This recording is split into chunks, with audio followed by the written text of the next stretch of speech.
Assalamualaikum warahmatullahi wabarakatuh. Perkenalkan, nama saya Pun Rania Rakisya, NIM 23 akhiran 1155. Saya di sini akan mempresentasikan tentang metode dalam manajemen risiko exchange rate merujuk pada hedging strategi. Nah, yang pertama saya akan menjelaskan tentang transaction exposure. Nah, transaction exposure ini terjadi ketika perusahaan memiliki kontrak transaksi yang mengharuskan mereka untuk membayar atau menerima mata uang asing di masa depan. Nah, karena nilai tukar bisa berubah-ubah, ini menciptakan risiko terhadap nilai transaksi tersebut dalam mata uang domestik.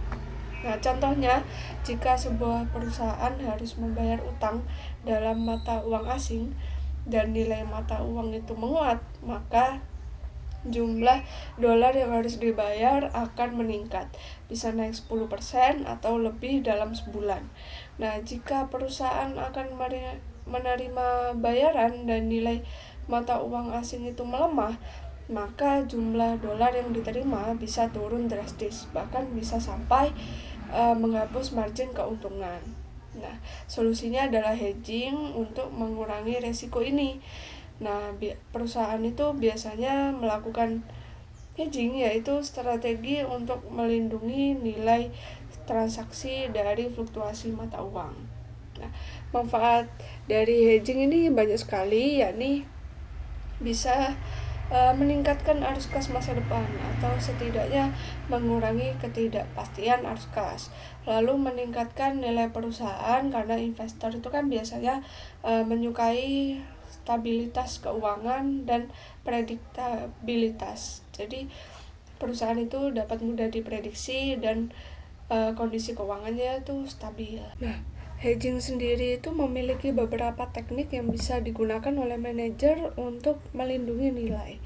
Nah, ada 4 teknik, yakni forward contract, future contract, money market, dan yang terakhir adalah call option.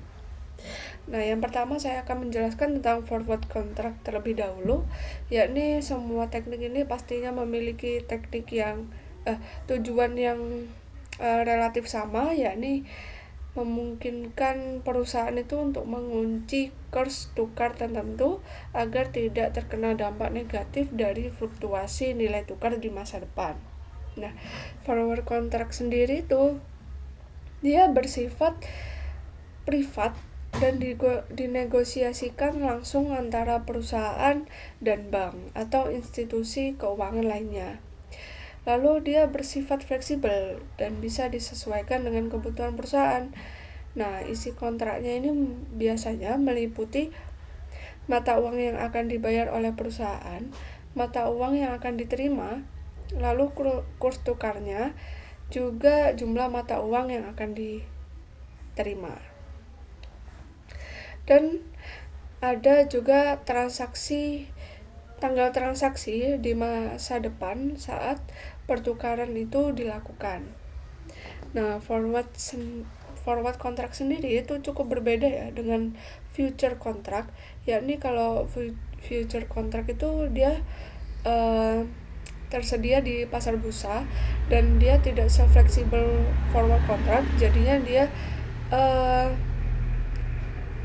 sesuai standar mata uang yang akan diterima itu sesuai standar dan yang lain-lainnya tuh sesuai standar dan tidak bisa kita atur sendiri, berbeda dengan forward contract.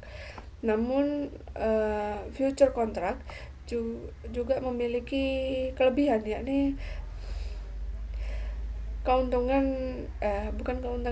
resiko yang akan didapat itu tidaklah lebih besar daripada forward contract. Nah, contohnya ketika perusahaan ini akan membayar pemasok di Jepang sebesar 100 juta yen dalam 3 bulan. Nah, perusahaan itu membuat forward contract dengan bank untuk membeli 100 juta yen dengan kurs tetap USD dolar dengan Jepang yen 135. Jadi apapun yang terjadi di pasar, mereka hanya perlu membayar sesuai kurs itu, menghindari resiko nilai tukar. Nah, di sini saya memiliki studi kasus tentang forward contract. Nah, studi kasus yang saya jabarkan ini adalah studi kasus dari perusahaan Coleman CO. Nah, Coleman CO adalah perusahaan berbasis di AS. Nah, Coleman CO ini akan membutuhkan sekitar 100.000 euro dalam 1 tahun untuk melakukan pembayaran. Nah, solusi lindung nilainya yaitu Coleman bisa menggunakan kontrak forward untuk membeli euro dengan kurs forward 1 tahun sebesar $1.20. Nah, perhitungannya adalah biaya dalam dolar sama dengan 100.000 euro kali $1.20. Nah, sama dengan 120.000 dolar. Nah, dengan kontrak ini biaya dalam dolar sudah terkunci di 120.000 dolar dan tidak peduli berapapun nilai tukar euro di pasar spot 1 tahun mendatang. Nah, yang ketiga setelah future contract dan forward contract yang sudah kita bahas sebelumnya, setelah itu apa sih itu money market hedging, apalagi untuk hutang. Nah, ini adalah sebuah teknik lindung nilai di mana perusahaan mengambil posisi di pasar uang atau money market untuk mengamankan nilai tukar atas hutang yang akan datang dalam mata uang asing. Nah, money market ini memiliki kelebihan dan kekurangan. Yang kelebihannya adalah tidak tergantung kurs forward dan bisa lebih murah jika suku bunga asing itu lebih rendah. Nah, kekurangannya lebih kompleks secara teknis dan melibatkan beberapa transaksi seperti pinjam, tukar, atau deposito. Lalu di sini saya memiliki contoh, yakni jika Coleman CO membutuhkan 100.000 euro dalam 1 tahun, ia dapat mengonversi dolar menjadi euro dan menyimpan euro di bank hari ini dengan asumsi bahwa ia dapat menghasilkan 5% dari simpanan ini. Nah, ia perlu menetapkan simpanan sebesar 95.238 euro untuk memiliki 100.000 euro dalam 1 tahun. Nah, langkah yang pertama adalah menghitung berapa sih euro yang harus disimpan hari ini karena bunga deposito euro itu 5% kan tadi. Nah, deposito hari ini yakni 100.000 euro dibagi 1,05. Nah, 1,05 ini dari mana? 1 tahun, 1 ditambah 0,5 dari persentase. Nah, itu didapatkan 95.238 euro. Nah, langkah yang kedua yakni menghitung berapa dolar yang dibutuhkan untuk membeli 95.238 euro hari ini. Nah, jika kurs spot pada waktu itu yakni 1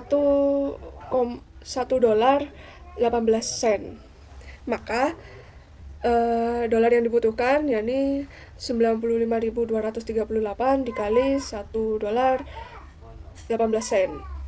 Jadi 112.381 dolar. Nah, langkah yang terakhir yakni Coleman meminjam 112.381 dolar hari ini karena bunga pinjaman dalam USD adalah 8%. Jadi pelunasan pinjaman 1 tahun lagi 112.000 itu dikali sama 1 dolar 8 sen didapatkan 121.371 dolar. Nah, yang terakhir ada currency call option hedging, yakni lindung nilai dengan opsi beli mata uang. Nah, definisi singkatnya adalah memberi hak, bukan kewajiban, kepada perusahaan untuk membeli sejumlah tertentu mata uang asing pada harga tertentu dalam periode waktu tertentu. Nah, langsung aja pada contoh biar lebih jelas. Nah, Coleman CO perlu membayar 100.000 euro misalkan dalam 1 tahun. Nah, ia ingin mempunyai fleksibilitas, jadi ia membeli opsi beli call option atas euro. Nah, diketahui strike price. Nah, strike price ini adalah harga yang ditentukan, yakni $1.20 misalkan. Lalu preminya, membayar premi biaya opsi, yakni 3 sen per euronya. Nah, kurs spot saat jatuh tempo bisa saja itu lebih tinggi atau lebih rendah dari strike price kan. Nah, dua skenario di masa depan, ya skenario yang pertama, spot rate ini naik ke $1.25 per euro. Nah, Coleman ini gunakan opsi beli 100.000 euro di $1.20 di harga awal $1.20. Nah, hemat. Jadi kan kalau misalkan dia naik, jadi hemat 5 sen dibanding pasar. Nah, total penghematannya itu adalah $5.000. Nah, tapi dia sudah membayar premi, yakni 3 sen dikali 100.000 euro sama dengan 3.000. Nah, maka laba bersihnya gitu ya, net benefitnya adalah $2.000. Nah, skenario yang kedua itu spot rate-nya turun, bisa jadi turun, yakni di $1.15 per euro. Nah, Coleman ini tidak gunakan opsi beli euro di pasar spot $1.15 lebih murah. Nah, kerugian hanya sebatas premi di $3.000, tapi masih lebih hemat daripada dipaksa membeli di $1.20. Nah, kelebihan dan kekurangan currency call option ini, kelebihannya yakni dia fleksibel. Terus bisa mendapatkan harga yang terbaik, juga lindung nilai stabil, jaga peluang. Tapi juga memiliki resiko-resiko tertentu jika dia turun akan mengurangi margin keuntungannya.